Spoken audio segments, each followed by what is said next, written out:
មានមហាប្រសាទសទ្ធិចេតនានៅក្នុងព្រះពុទ្ធសាសនារបស់ពួកគាត់នៅក្នុងឱកាសថ្ងៃនេះគឺអ្នកអង្គការនៅជំទាវអ្នកអង្គការក្នុងក្រុមប្រសាបទឡាផ្លេចចាប់ដល់ចាប់ស្រីទាំងអស់ក៏បានដល់ទៅភេសជ្ជៈវីកូឡាចំនួន40អាច់ទឹកបរិសុទ្ធដល់ល្អប្រណិតវីអាក់ទីវចំនួន40អាច់យកមកប្រគេនឧបត្ថម្ភតម្រុបបំរុងដល់ប្រសពដែលគុំស្នាក់អាស្រ័យសិក្សារៀនសូត្រនៅក្នុងទីវត្តព្រះឥន្ទសាមគ្គីធម៌នៃឱកាសថ្ងៃនេះព្រមទាំងក្រុមគ្រួសារទាំងអស់នេះពិតជាផ្ដល់នៅកម្លាំងចិត្តដល់ប្រសពពិតជាការបំពេញនៅកិច្ចការងារទាំងឡាយផ្សេងៗមានការសិក្សានិងការអប់រំជាដើមនេះថានៅក្នុងឱកាសថ្ងៃប្រកបអ្នកអង្គការនៅលើជំទាវអ្នកអង្គការក្រុមគ្រួសារតែងតែជួយឧបត្ថម្ភតម្រុំបំរុងនៅចង្ហាន់គឺបរិការទាំងឡាយផ្សេងៗទោះបីជាមានការជំនាញក្រុមគ្រួសារតែងតែជួយឧបត្ថម្ភតម្រុំបំរុងនៅថវិកាក្តីនៅភេសជ្ជៈក្តីនៅទឹកបរិសុទ្ធទាំងឡាយភូមិក្តីគឺតែតែជួយឧបត្ថម្ភជារៀងរាល់ថ្ងៃហើយជាពិសេសទៀតមិនត្រឹមតែបរិច្ចាគថវិកាតខ្លួនប៉ុណ្ណោះទេអ្នកអង្គការសង្ឃានៅជំទាវអ្នកអង្គការជំនាញបានប្រម៉ែប្រមូលនៅថវិកាពីសប្បុរសជនផ្សេងៗទៀតមកជួយកាសាណាមោតាសាកាយាវតោសម្មាសម្ពុទ្ធាសាសព្វិតិយោវិវាយន្តោសូមឲ្យចម្រៃទាំងពួងទាំងឡាយប្រចេញកើតថាចូលឲ្យជាវាសម្បារោគវេណាសន្តោសូមឲ្យលោកទាំងពួងរបស់អ្នកជាសះស្បើយទៅបានតែភវៈវន្តរាយយោអន្តរាយកំបីមានដល់អ្នកសុខេទីខាយុគោភវៈ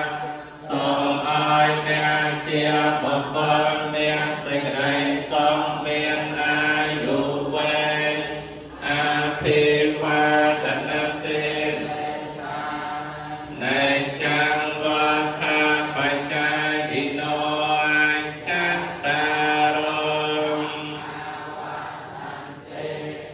អាយុវណ្ណោ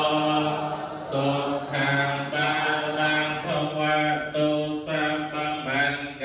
លังសុភៈទាំងពលទាំងពួងចូលមានអអ្នករាខានតុសម្បទេវតាសូមទេវតាទាំងឡាយទាំងពួងចូលបីបាច់ថែរក្សា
มอนุโมทนีมหาประสา